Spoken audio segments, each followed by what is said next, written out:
বায়তুল মোকাররম জাতীয় মসজিদে অনুষ্ঠিত হয় ৫টি ঈদ জামাত। বিভেদ ভুলে এক কাতারে নামাজ আদায় করেন লাখো মুসল্লি। দুহাত তুলে মোনাজাতে ছিল দেশ এবং জাতির কল্যাণ কামনা। নামাজ শেষে কোলাকুলির রীতি মেনে একে অন্যকে দেন সম্প্রীতির বার্তা। ঈদের নামাজে অংশ নিতে ভোর থেকেই ঢাকার বিভিন্ন এলাকা থেকে মানুষ আসতে শুরু করে বায়তুল মোকাররমে। শনিবার পৌনে ৭টার মধ্যে মসজিদ কানায় কানায় পূর্ণ। সকাল ৭টায় সেখানে অনুষ্ঠিত হয় প্রথম ঈদ জামাত।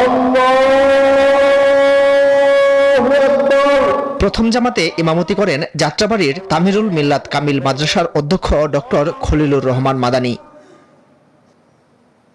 বান্ডেল থাকলে প্রতি সেনমানিতে টাকা বাঁচবে। বিকাশ সেনমানি বান্ডেল কিনে জিতুন প্রতি লেনদেনে।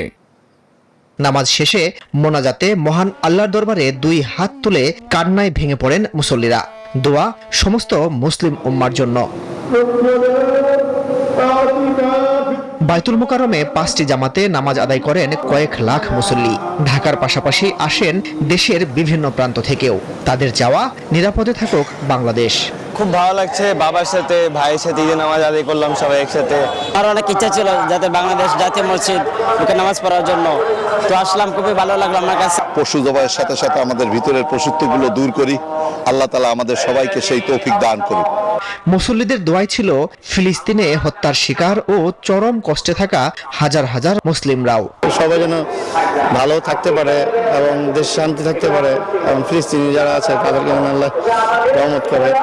সকল মুসলমানের জন্যই আমরা সবাই দোয়া করছি, বিশেষ করে ফিলিস্তিনিদের জন্য আমরা বিশেষভাবে দোয়া করছি। একত্র হয়ে যদি ফিলিস্তিনকে রক্ষা করতে পারতাম, পুরো বিশ্বের মুসলিমকে যদি একটা শান্তি ফিরিয়ে নিয়ে আসতে পারতাম, তাহলে হয়তো আমাদের প্রকৃত জমাত বা প্রকৃত আনন্দ, যে ঈদ মানে আনন্দ, সেই আনন্দ হয়তো উপভোগ করতে পারতাম।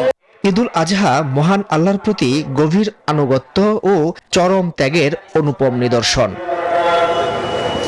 ত্যাগ আর আত্মশুদ্ধির আহ্বান নিয়ে পালিত হচ্ছে ঈদুল আজহা। ঈদ নামাজ শেষে প্রত্যেক মুসল্লির চাওয়া এই ত্যাগের মহিমা বজায় থাকুক প্রত্যেক মুসলমানের মধ্যে সারা বছর। মাসুদ সুমন, নিউজ 24, ঢাকা।